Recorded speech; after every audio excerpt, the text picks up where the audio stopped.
sobre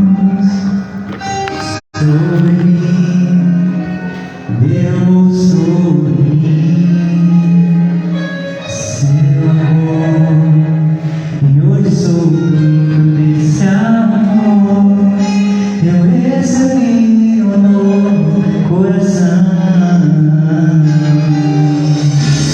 aspergiu sobre mim, aspergiu sangue seu, e o pecado perdeu.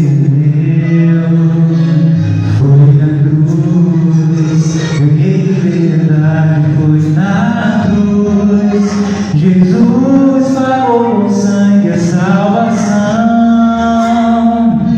Somente pela graça de Jesus aqui estou. Somente pela graça de Jesus me alcançou,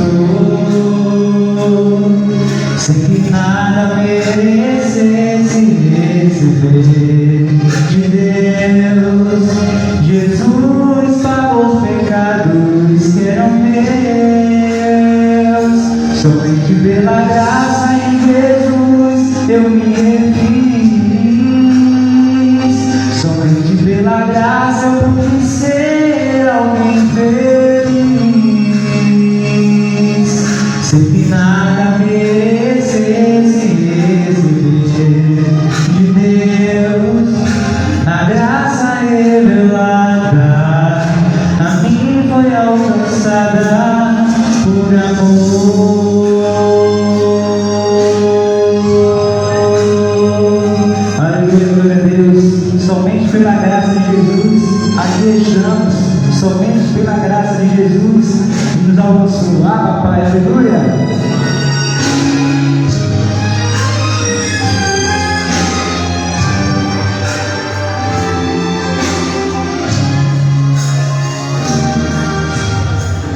Aspergiu sobre mim, aspergiu sangue seu, e o pecado perdeu. Foi na cruz, ganhei liberdade, foi na cruz. Jesus pagou com sangue a salvação. Somente pela graça de Jesus aqui estou. Somente pela graça de Jesus me alcançou, sem que nada merecesse receber de Deus. Jesus pagou os pecados que eram meus. Somente pela graça de Jesus eu me refiz. Somente pela graça eu pude ser alguém feliz, sem que nada merecesse receber de Deus. A mim foi ofertada por amor,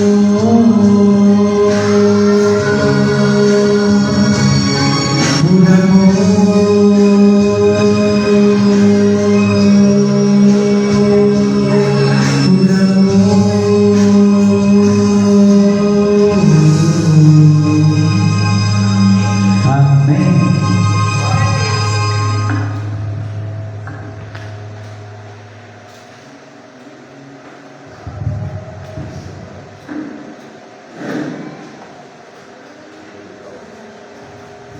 Glória a Deus.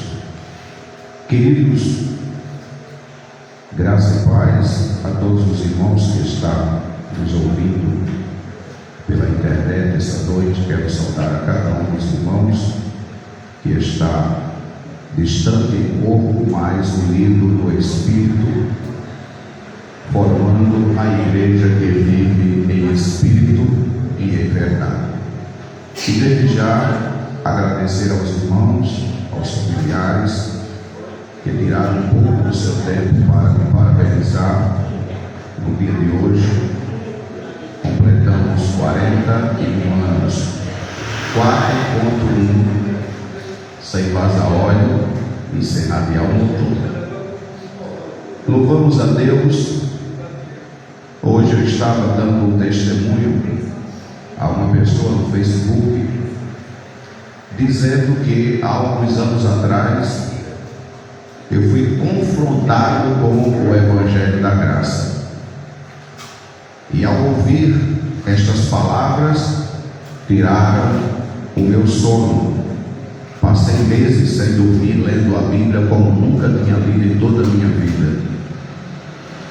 E eu queria compartilhar este momento com os santos, porque foi preciosíssimo para mim aquele período onde fui confrontado com esta sabedoria da graça de Deus. Eu descobri que em 18 anos dentro do sistema religioso eu não conhecia a Bíblia, lia, mas não entendia. E chegou um momento que, ao ler, examinando a palavra, as pestanas queimavam. Tinha noite que eu lia 2, 3 livros da Bíblia, até entender o que eu vou dizer aos irmãos essa noite. Porque antes vivia na Jerusalém terrena, na esperança de que quando morresse fosse morar em uma Jerusalém celestial. Mas quando a maturidade do Evangelho chegou, eu entendi que o Senhor já tinha me arrebatado para a Jerusalém celestial, a cidade do Deus vivo, a Assembleia dos Primogênitos, a congregação dos santos. Entender estes mistérios não tem dinheiro que pague. Ter a sabedoria do céu supera ouro e prata nesta terra. E diante desse testemunho, eu queria compartilhar com os irmãos algo que já temos falado aqui, mas talvez novo para os irmãos que estão ouvindo pela primeira vez, principalmente os que nos ouvem pelas redes sociais. Eu queria falar sobre o tema a mente natural, porque a mente natural não consegue compreender as coisas do Espírito, e o Evangelho tem uma finalidade de salvar a tua mente com pressa, porque é onde atua o Espírito de Deus. A religião está cuidando em salvar a tua carne, em salvar o teu corpo, mas o Evangelho tem pressa em salvar a tua mente. E isso é precioso, porque a doença mental é a pior que existe. E nós vamos tratar da mente natural essa noite. A mente natural. No Velho Pacto, na lei de Moisés, o homem era justificado pelas obras, pela lei da meritocracia, pelo seu esforço, mediante os sacrifícios que fazia realizados a Deus, e assim obtinha-se o perdão pelos atos praticados. Porém, o apóstolo Paulo, quando recebe o Evangelho do Novo Pacto, mostra que aquele pacto anterior, o Velho Pacto, era um pacto com defeitos e era um ministério de morte. E eu quero dizer aos irmãos que nesse exato momento, tudo que esse sistema religioso tem feito é trabalhar com a carne e com este pacto velho, com esse testamento velho, com defeito. Eu não sei se vocês lembram, quando nós iniciamos a leitura no Evangelho, e eu vou recapitular aqui, eu quero que você abra a sua Bíblia, lá no Novo Testamento, Hebreus capítulo 8, deixe a palavra aberta, versículo de número 7, e vamos tratar sobre o tema a mente natural. diz o Evangelho, porque se aquele primeiro, o pacto, a lei, fosse ser defeito, certamente nunca se teria buscado lugar para o segundo. Não foi isso que eu li aí com vocês? Se a lei de Moisés, as leis das tábuas de pedra, não tivesse defeito, nunca Cristo teria vindo morrer na cruz para estabelecer um novo pacto, um segundo pacto. Porque aquilo que está envelhecido está prestes a desaparecer. Porque um testamento só tem validade enquanto o testador está vivo, mas quando o testador morre, perde a validade. Por isso que Cristo morreu, para que o primeiro testamento perdesse a validade e se estabelecesse lugar para um novo testamento. Olha que coisa interessante. Cristo morre e revela a Paulo o Novo Testamento. Olha, nunca se esqueça do que você vai ouvir. O Novo Testamento não começa em Mateus. O Novo Testamento é chamado de testamento de sangue, ou seja, só começa quando Cristo morre e o sangue é derramado. Então não começa em Mateus, nem Marcos, nem Lucas e nem João. O Novo Testamento só começa quando o sangue de Jesus é derramado, quando ele morre e ressuscita. Então esses livros que o sistema religioso ensina o tempo inteiro, que estão fundamentados na doutrina dos apóstolos de Jesus de Nazaré, isso é um evangelho chamado Evangelho da Circuncisão. É o velho pacto, a lei, aquele pacto que estava com defeitos. É por isso que quando Cristo morreu na cruz disse: está consumado, está cumprido. Aquele pacto se cumpriu ali. Portanto, sendo assim, os profetas começaram então a anunciar o advento do novo pacto, porque o velho estava prestes a desaparecer com a morte de Jesus. Então no livro de Jeremias, no capítulo 31, verso 33, está escrito que neste pacto Deus não trataria mais com o homem por meio de obras. Já era Deus falando através do profeta, mas Deus ia tratar com o seu povo através da sua mente. Diga comigo, através da mente. Era uma promessa de Deus. Vamos ler Jeremias capítulo 31, verso 33. Mas esta é a aliança que farei com a casa de Israel depois daqueles dias, diz o Senhor. Porei a minha lei em sua mente. Diga comigo, na mente. E as escrevereis no seu coração. Diga comigo, coração. E eu serei o seu Deus, e eles serão meu povo, diz o Senhor. Está escrito ou não?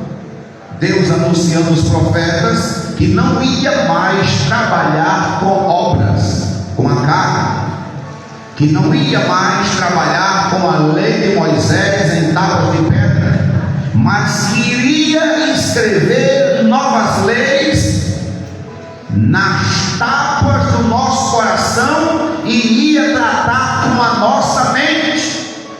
Olha, amado, é por isso que somos mais bem-aventurados do que Jeremias, porque Jeremias dizia isso, mas não participou, não sabia.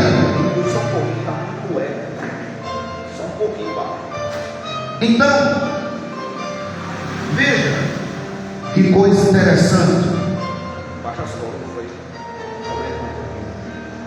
Após a morte de Cristo na cruz do Calvário, se estabelece o novo pacto, e o homem deixa de servir a Deus com a carne, que sempre estava em débito, que nunca conseguia se santificar, e assim ele deixa de estar em débito com Deus através da cruz.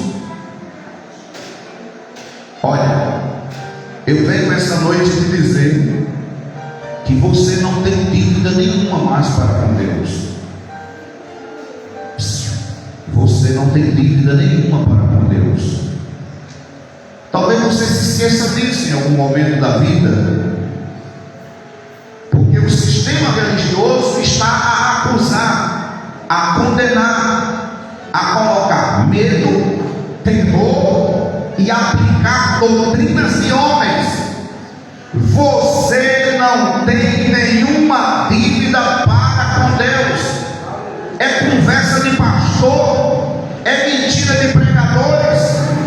Colossenses 2:14 diz: anulando o escrito de dívida que era contra nós, que nos era contrário, tirou do meio de nós, cravando-a na cruz. Louvado seja Deus. Querido, como é bom viver a nossa vida sabendo de que não temos peso em consciência com relação a alguma dívida ou algum pecado, porque o Cordeiro de Deus tirou o pecado e tirou a dívida que era contra nós, para que você pudesse viver a sua vida liberto. Louvado seja Deus. Liberto. A grande questão é: a humanidade ficou obscurecida sem esse entendimento, sem essa sabedoria. Hoje são poucos os portadores deste evangelho, desta verdade. Criou-se assim uma divisão, a qual o apóstolo classifica como um homem natural. Por quê? Quando você vê aqueles crentes que gostam de estar pagando o preço, de estar se sacrificando, subindo ao monte, passando horas de joelho, como se quantidade de horas de joelho fosse fazer Deus ouvir a sua oração.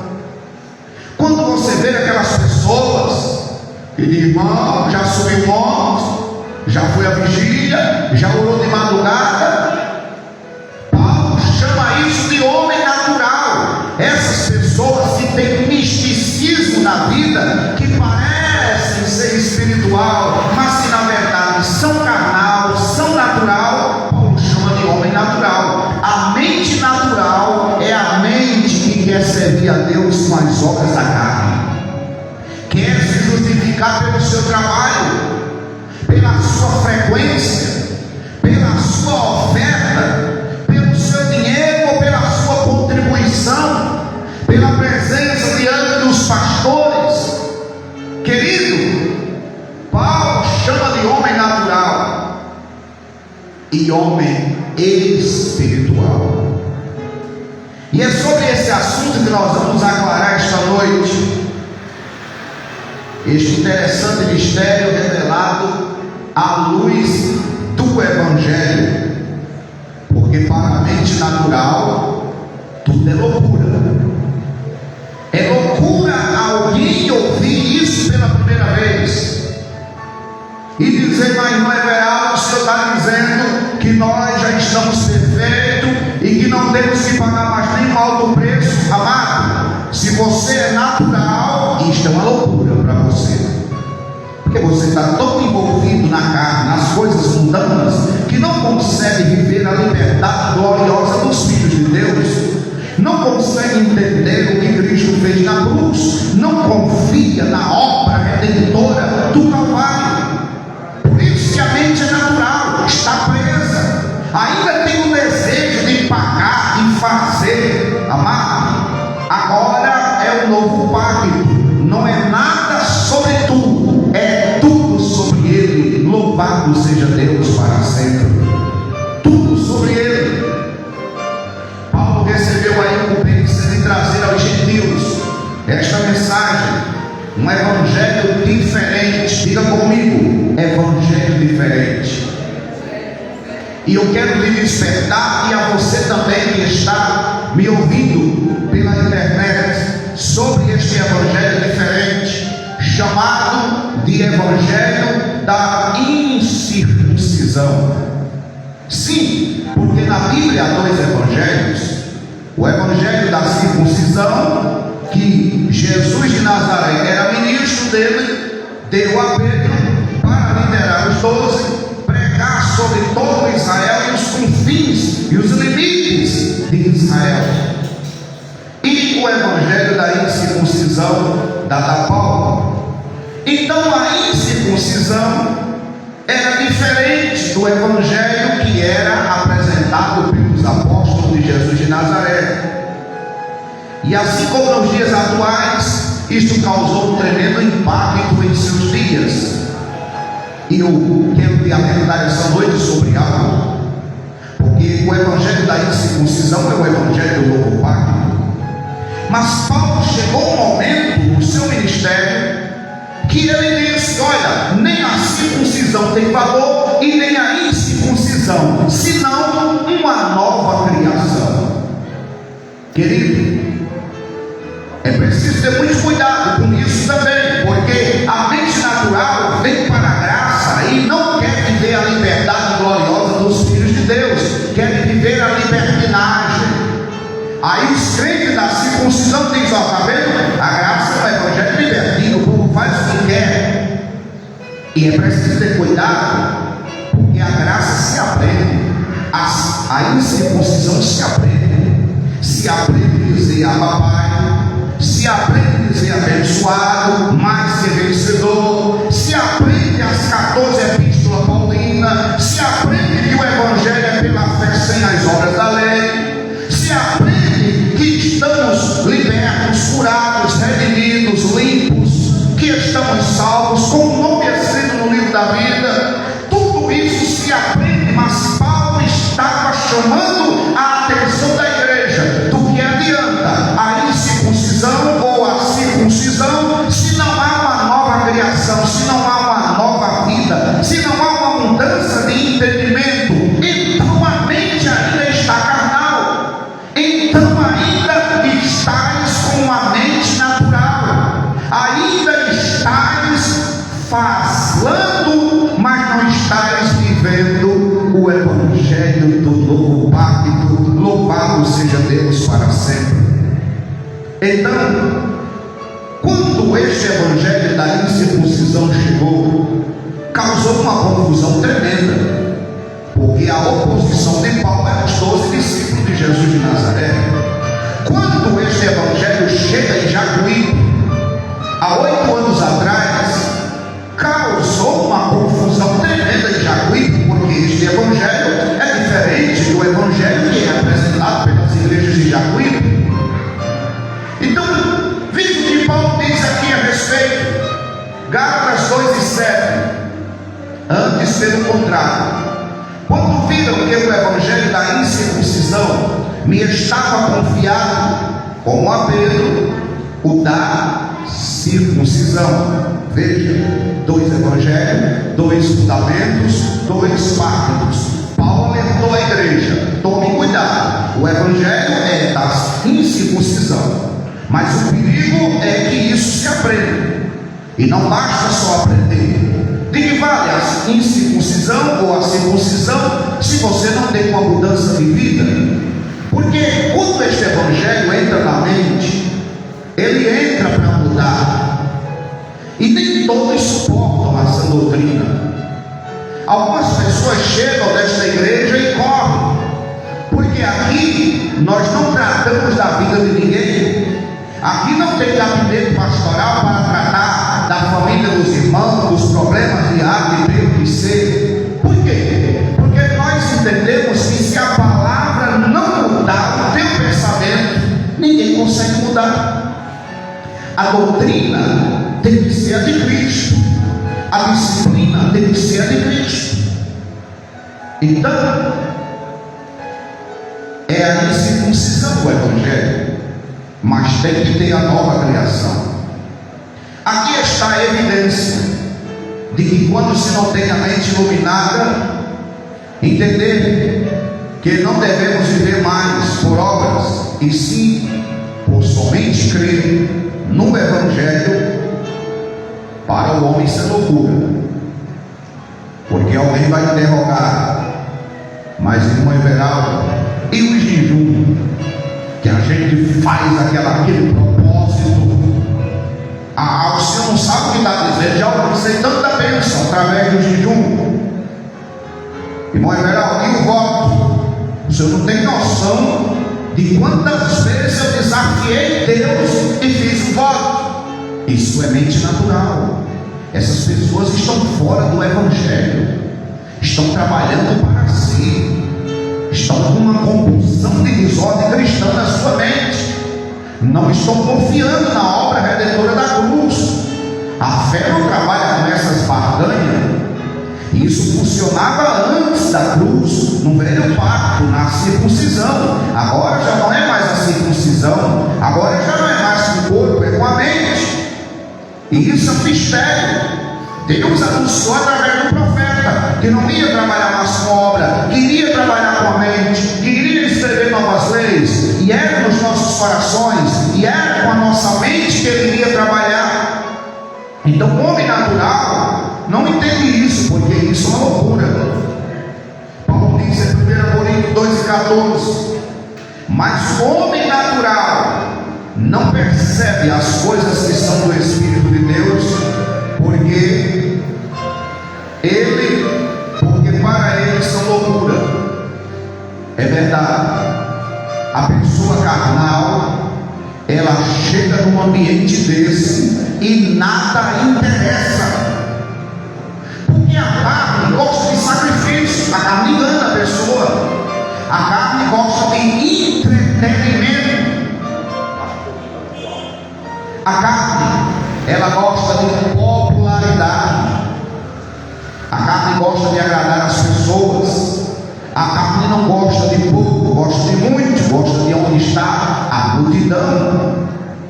E muitos crentes não servem a Deus com a mente, com o espírito, servem a Deus com o corpo, pelas obras da lei. E isso faz com que a carne não se sinta satisfeita num ambiente espiritual. Porque lá, um crente que começa a se deparar com as verdades do Evangelho da Graça, ele depois de um ano não é a mesma pessoa mais, nunca mais. Porque aqui não se come arroz, feijão e macarrão e farinha todo dia. Aqui de vez em quando o cardápio é mudado, e para melhor, para que o intestino comece a se adaptar à comida nova. Aqui a gente não dá leite o tempo todo. Por quê? Porque senão os crentes nunca vão ficar maduros espiritualmente. É impossível um crente da graça passar um ano sendo doutrinado e permanecer do mesmo jeito. É impossível um crente salvo e liberto espiritual começar a ouvir as palavras inefáveis e se afastar da comunhão dos santos. É impossível. Só os falsos, só aqueles que não servem a Deus com a mente, com sabedoria e com entendimento, aqueles que querem entretenimento. Mas os que querem sabedoria não se afastam dessas palavras. Por quê? Para onde vamos nós, que só a graça tem as palavras de vida eterna? Para onde vamos?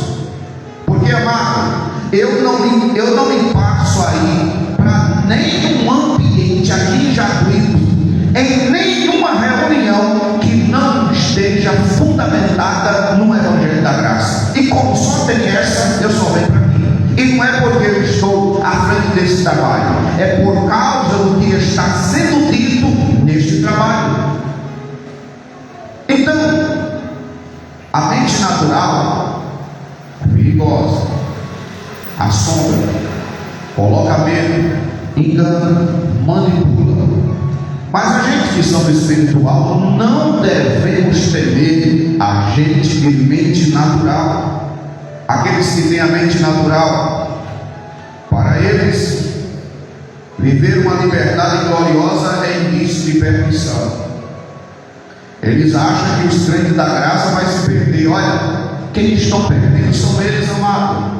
Nós sabemos quem somos, de onde viemos e para onde vamos. Quem crê nisso aqui, dê glória a Deus.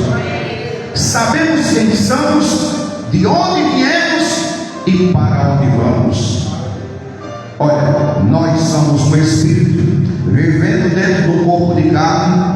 Viemos do céu e para o céu retornaremos, porque assim como o corpo está morto, mas o Espírito vivificado, um dia ele voltará para o nosso Pai Celestial, e assim permaneceremos com Ele eternamente. Nosso corpo carnal vai tombar, mas o nosso Espírito viverá eternamente. Estamos tranquilos, seguros, porque sabemos a quem servimos. Louvado seja Deus para sempre.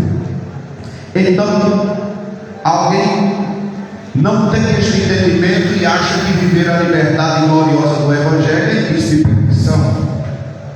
Porém, para o homem espiritual, isso aqui é salvação, e é uma salvação da mente.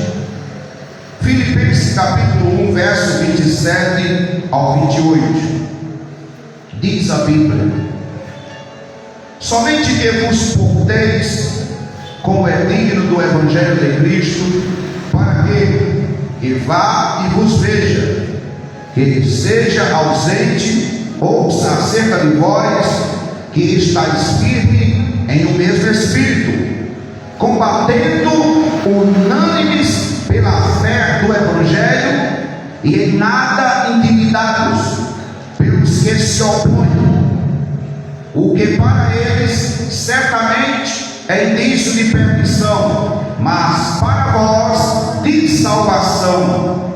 E isto de Deus, diz o Evangelho. Louvado seja Deus para sempre. A doutrina do apóstolo Paulo, que ele pregava naqueles dias, era taxada como loucura. Era taxada como loucura. Mas o fato é que esta loucura, ela tem um poder de trazer uma salvação diária. Olha, salvação diária, porque a salvação eterna já foi cuidada há mais de 2000 anos. Cristo morreu para nos salvar e nos salvou. Nós estamos pregando o Evangelho essa noite para salvar a tua mente, porque em Espírito fomos salvos antes da fundação do mundo. Este Evangelho te salva dos temores, te salva das culpas. Este Evangelho te salva dos complexos, do espírito de inferioridade, te salva da ignorância, do desconhecimento. E este Evangelho te põe a reinar sobre qualquer circunstância da vida, sabendo que Deus está no controle de todas as coisas. O Evangelho poderoso. Paulo diz, 1 Coríntios 1 e 21, ouça: pois já que na sabedoria de Deus o mundo não conheceu a Deus pela sua sabedoria, aprove a Deus salvar os crentes pela loucura da pregação. Veja, e eu acho interessante é a sabedoria do apóstolo Paulo, porque tem gente que se incomoda. Tem uns crentes da lei que vem me repreender outro dia. Diz: mas irmão Everaldo, o senhor tem uma mania de pregar para os crentes, por que o senhor vai pregar para as pessoas que não são crentes? Eu disse: bom, eu prego para todos, mas eu tenho um chamado para pregar o Evangelho do apóstolo Paulo para salvar os crentes que não são salvos. E não é salvá-lo da eternidade, é salvá-lo na mente, porque tem um monte de crentes vivendo uma loucura de fé, achando que está servindo a Deus. Salvar os crentes pela loucura da pregação. E é interessante porque até a palavra os crentes está grifada aí na sua Bíblia. Veja se não é. Em 1 Coríntios 1:23 está grifado, separado, marcado, selecionado, porque o foco deste texto é mostrar que a pregação é para salvar os crentes que estão presos nos seus afãs. Essa é a pregação de Paulo. A graça de Deus é o ensino qual nós fomos expulsos e está em nós agora. E essa exposição desse entendimento foi muito antes de termos uma forma humana.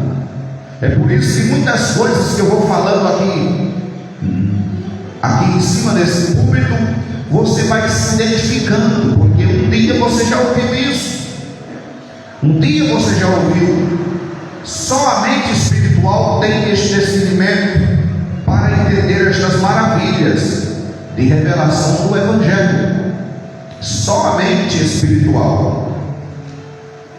Paulo, escrevendo a Timóteo, no capítulo de número 2 Timóteo, capítulo 1, verso 9, Paulo diz que Cristo nos salvou e nos chamou com um chamamento santo, não segundo as nossas obras, mas segundo o seu próprio propósito e graça, que nos foi dada em Cristo Jesus antes dos tempos eternos. Em outra tradução, antes dos séculos, antes que a terra se formasse, antes que os mundos fossem criados, antes dos séculos, das eras, um dia nós já tínhamos ouvido estas maravilhas dele. Ele nos salvou e nos chamou com o chamamento santo. E isso não foi um dia em que você veio à frente, alguém orou por você. Não, isso aconteceu com um chamamento santo da parte dele, conforme Paulo diz, não segundo as nossas obras. Você não serve a ele, nem está lá, e nem está hoje como igreja por tudo que você fez, mas por aquilo que Cristo fez, mas segundo o seu próprio propósito e graça, que nos foi dado em Cristo Jesus antes dos tempos eternos, antes dos séculos. O homem espiritual, ao ouvir estas palavras inefáveis, ao ouvir este ensinamento, de imediato se identifica com estas maravilhas de entendimento, de que um dia esteve junto com o Pai e ouviu dele próprio estes ensinamentos, e a isso nós chamamos de pré-existência. E alguém pode dizer, mas existe pré-existência? Claro, porque Deus criou o espírito do homem à sua imagem e à sua semelhança, em Gênesis 1:26, e em Gênesis 2:7 Deus cria o corpo do homem. Repare que ele primeiro cria o espírito e depois cria o corpo. O espírito veio antes do corpo. O espírito é a tua verdadeira identidade. O que tu precisas entender é que um dia tu tivesse vida antes deste corpo. Cada um veio ao seu tempo, cumpriu o seu papel aqui na terra, mas Deus te chamou, te escolheu para Ele antes da criação do mundo, antes dos séculos, para a nossa glória. Louvado seja Deus para sempre. João capítulo 6, verso 45 diz: está escrito nos profetas, e serão todos ensinados por Deus. Portanto, todo aquele que ouviu do Pai e aprendeu dele, vem a mim. Entendeu? Entendeu isso aqui? Olha o que Jesus está falando. Querido, Jesus está retratando aqui antes do Éden.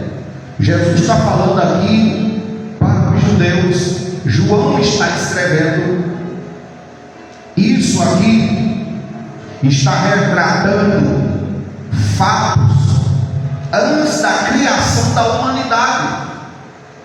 E ele diz que os profetas também já tinham testificado a respeito disso. Está escrito nos profetas: e serão todos ensinados por Deus. Portanto, todo aquele que ouviu do Pai e aprendeu dele, vem a mim. Um dia você ouviu estas palavras do seu Pai, por isso que você veio até ele. É por isso que a Bíblia te é familiar. É por isso que o Evangelho te toca, diferente do mundo. É por isso que essas palavras preenchem a tua alma, o teu espírito, porque tu pertence ao nosso Pai Celestial. Já ouviste dele um dia, e uma vez que ouves novamente, obedece a voz e segue o Senhor, pastor e bispo das vossas almas, que é o Senhor. Louvado seja Deus para sempre. Portanto, o apóstolo declara que já temos a revelação. O apóstolo declara que nós já temos a mente de Cristo. O apóstolo mostra isso aqui. Paulo, ele testifica que a ele foi dado a mente de Cristo. A ele, não aos 12, a ele. Porém, quando recordamos essa graça, esse ensinamento de Paulo, de imediato, automaticamente, nossa mente também é ativada. É por isso que Paulo alertou a igreja: olha, eu sou o perito arquiteto, eu pus o fundamento. Tome cuidado, cada um como souber edificar, mas o fundamento é esse. As 14 epístolas que eu estou escrevendo. Por que Paulo estava tendo esse cuidado com a igreja?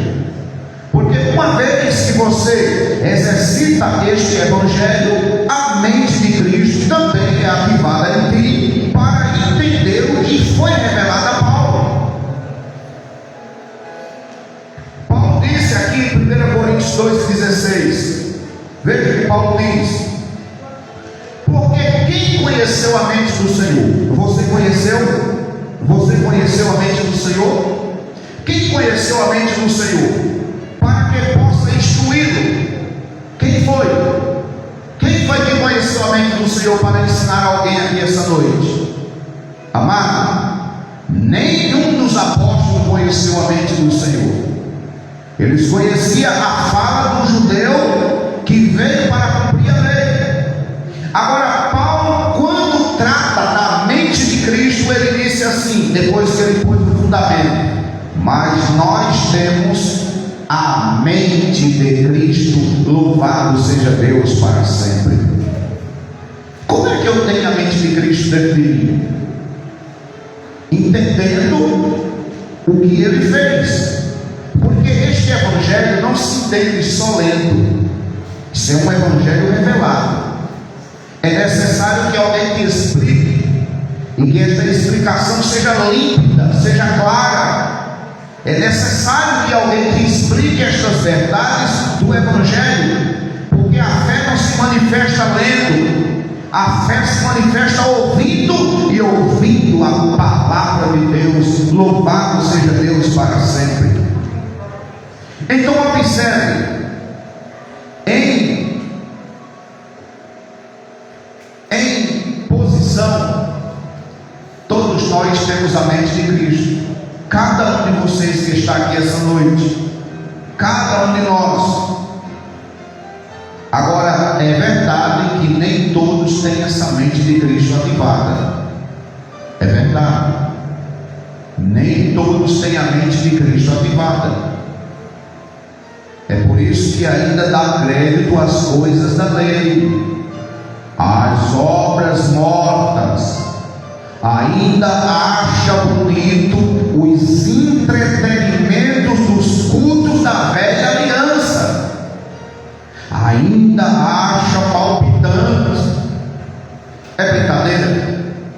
crente que tem a mente de Cristo ativada ainda ser enredado por vãs filosofias, por doutrinas de demônios, porque a multidão é maior, é grande, amado, mas lá não tem a mente de Cristo, lá não tem o Cristo ressuscitado, lá só se serve a lei, as obras. Portanto, todos nós temos a mente de Cristo, mas nem todos têm a mente de Cristo ativada. E essa noite nós queremos ativar a mente de Cristo em vós. Vamos ver algumas evidências de um crente com a mente ativada, com a mente de Cristo. Primeira coisa é que o crente que tem a mente de Cristo não é incrédulo. Não é incrédulo. Aquela pessoa fica duvidando de tudo. O crente que tem a mente de Cristo, ele chama as coisas que não são como se fossem. Chama as coisas que não são como se fossem. Paulo disse em Romanos 4,17: como está escrito, te pus por pai de muitas nações diante de Deus, no qual creio, o qual dá vida aos mortos e chama as coisas que não são como se fossem, diz o Evangelho. Louvado seja Deus para sempre. A segunda evidência de que tu tens a mente de Cristo ativada em ti é que tu nunca se sente pobre. Toda vez que tu fala a respeito de patrimônios, de bens, tu diz: um rico sou. Você já pensou esse sentimento de inferioridade, de miséria na mente de um filho, do dono de tudo? Esqueceu-se que tu és herdeiro de todas as coisas, de que a vida é temporária e passageira, e que cada um está vivendo uma experiência nessa terra, mas somos peregrino e forasteiro. Nossa cidadania é do céu, e a nossa riqueza maior está na eternidade. Porque a mente natural, quando diz rico sou, só pensa no relógio, no sapato, numa casa bonita, num carro bom, num emprego bom. Isso é uma mente natural, porque tem gente que vem para as igrejas atrás de algum benefício para o corpo, para a carne. Agora, aquele que tem a mente de Cristo ativada, com roupa, sem roupa, com carro, sem carro, olha, amado, com dinheiro e sem dinheiro, ele diz as palavras que Paulo disse: posso todas as coisas naquele que me fortalece. O crente tem que se sentir rico, porque ele tem que se ver espiritualmente, e quando você olha no espírito, não há impossibilidade, porque no espírito você chama as coisas que não são como se fosse ao contrário da murmuração. No espírito você não vive pelo que você vê com os olhos, você vive pelo que você crê com a fé. E isso é um mistério, isso é uma evidência de quem tem a mente de Cristo. A mente natural, a pessoa que tem a mente de Cristo desativada nela, não consegue ver estes benefícios, porque aqui só entra quem está verdadeiramente no reino de Deus. Louvado seja Deus. Andando na terra, mas vivendo no reino. Andando na terra, mas a mente está com Cristo ativada. Não vê como os homens veem. Eu não vejo como fulano vê, como Beltrano. Eu vejo como Cristo vê as coisas. Veja, porque eu devo me sentir rico e não pobre? Por quê? Vamos ler 2 Coríntios 8:9. Porque já conheceis a graça de nosso Senhor Jesus Cristo, que sendo rico por amor de vós se fez pobre, para que vos pela sua pobreza fosses enriquecidos. Veja, Cristo rico se fez pobre por amor de mim, para que pela sua pobreza nos tornasse enriquecidos. Então eu estou rico no Senhor, estamos enriquecidos, e estas riquezas são as mais diversas, inclusive pode se tornar real financeiramente também na tua vida, desde que a mente de Cristo esteja ativada em ti, e pelo Espírito tu aprendas a chamar as coisas que não são como se já fosse. É um sinal de que a mente de Cristo está ativada em vós. Agora, só o Evangelho pode ativar o homem espiritual num crente, porque nós somos compostos de homem natural, corpo, e o homem espiritual, o espírito. Só o Evangelho tem essa capacidade. Paulo cita que a fé vem, ou seja, a fé é ativada pelo ouvir, e pelo ouvir por intermédio do Evangelho. O Evangelho é que tem essa capacidade, e esse Evangelho que Paulo diz que ativa a fé, ele não está em Mateus, Marcos, Lucas e João. Esse Evangelho está plasmado nas 14 epístolas paulinas, de Romanos a Hebreus. Este Evangelho é o Evangelho do novo pacto que foi revelado a Paulo, que começa depois da morte e ressurreição de Jesus. 26 anos depois, no caminho de Damasco, Cristo arrebata Paulo ao terceiro céu e revela a ele este Evangelho que ativa a mente do homem espiritual.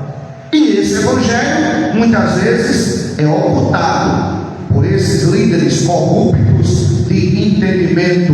Louvado seja Deus para sempre. Está plasmado nas 14 epístolas paulinas. Agora, não é orando, preste atenção, que a mente é ativada. Não é sacrificando, não é pagando preço, e nem lendo. A leitura faz parte de um conhecimento. É necessário ler, mas este homem interior não se ativa lendo, porque alguém tem que te explicar este conhecimento. Quantas vezes você vê a Bíblia em casa e não entende nada? Quantas vezes você vai ler e não entende nada? Mas quando alguém começa a te explicar aqui verdadeiramente a revelação do Evangelho, aí quando você chega em casa e começa a ler, a leitura fica tão clara. Não é que é verdade mesmo? O texto estava dizendo isso e eu não entendia, e é verdade. E o texto e a leitura e o capítulo inteiro e o livro todinho está relacionado a isso. Por quê? Porque o homem espiritual, o homem interior, ele é ativado pela pregação do Evangelho quando a exposição é límpida e clara na verdade do que está escrito. É preciso que alguém te explique para que a mente seja ativada. Romanos 10:17 diz: de sorte que a fé vem pelo ouvir, e o ouvir a palavra de Deus. A fé não vem pela leitura. Esses crentes que oram demais, que vivem orando muito de joelho, a fé não vem pela oração. A fé não vem pelo sacrifício.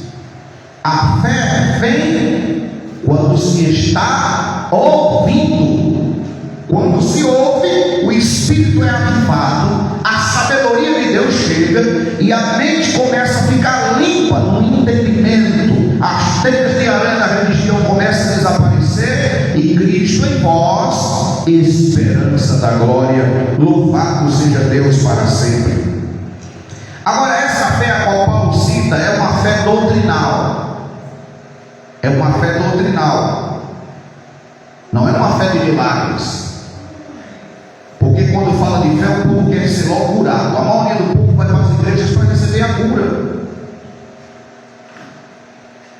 A fé de milagres, a fé de obras, é viver para crer. É Essa era a fé da lei, do antigo pacto.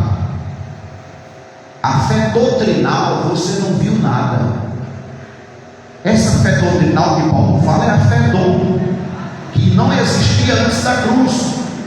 Antes da cruz você tinha fé em Deus. Depois da cruz você tem a fé de Deus. Por isso diz que Cristo é o autor e consumador da nossa fé. Quando morre na cruz, cria uma fé chamada dom e passa a nos dar a fé dele em nós. Então quando eu creio em Cristo, eu não creio com a minha fé, é com a fé dele mesmo. Ele é que me dá a habilidade para crer do mesmo jeito que ele crê, da mesma maneira. Então a fé doutrinal você não viu, mas você crê que tudo já foi feito por ti. Tudo já foi feito por ti há mais de 2000 anos atrás. Quando não se tem os olhos iluminados por esta verdade, quando não se tem a mente clara por esse entendimento, você vive encerrado debaixo do jugo da lei, debaixo de condenação, com o sentimento de que você é uma pessoa pecadora, porque os pensamentos são de homens naturais. Porém, quando este conhecimento atinge o teu interior, a tua mente, quando esse conhecimento chega, o homem espiritual automaticamente é despertado. Louvado seja Deus para sempre. Paulo diz, Gálatas 3:23, eu vou encerrar, sustente só um pouquinho. Mas antes que a fé viesse, veja, que não tinha vindo ainda. A fé que existia era a fé natural. Por isso que um dia Jesus disse aos discípulos: bem-aventurados são os que crescem em ver, porque a fé não tinha chegado ainda, agora vai chegar. Paulo diz aqui em Gálatas 3:23, mas antes que a fé viesse, estávamos confinados, encerrados debaixo da lei, encerrados para que aquela fé que havia de se manifestar. Ou seja, que fé era essa? A fé doutrinal, a fé dom, a fé que você não precisa ver, mas você crê sem ver. Paulo ainda diz aqui, Efésios 1:16 ao 17: não cesso de dar graças a Deus por vós, lembrando-me de vós nas minhas orações, para que o Deus de nosso Senhor Jesus Cristo e Pai da glória vos dê em seu conhecimento o espírito de sabedoria e de revelação, tendo iluminado os olhos do vosso entendimento, para que saibas qual seja a esperança da sua vocação e quais as riquezas da glória da sua herança nos santos, diz o Evangelho. Ficamos de pé essa noite em nome de Jesus. Essa noite confessamos que Jesus Cristo, o nosso Senhor, o Pai da glória, vos dê, ative em vós o espírito de sabedoria, de revelação, no conhecimento deste Evangelho poderoso, e que seja ativada em tua mente esse espírito de sabedoria, e que a partir de hoje vivas uma vida abundante, liberta, sem medo, sem temor, porque agora já não és mais natural, agora sois espiritual. Louvado seja Deus para sempre. Eu quero desde já louvar a Deus e agradecer ao Senhor por esta rica oportunidade de estar com os irmãos. Orem por nós, para que Deus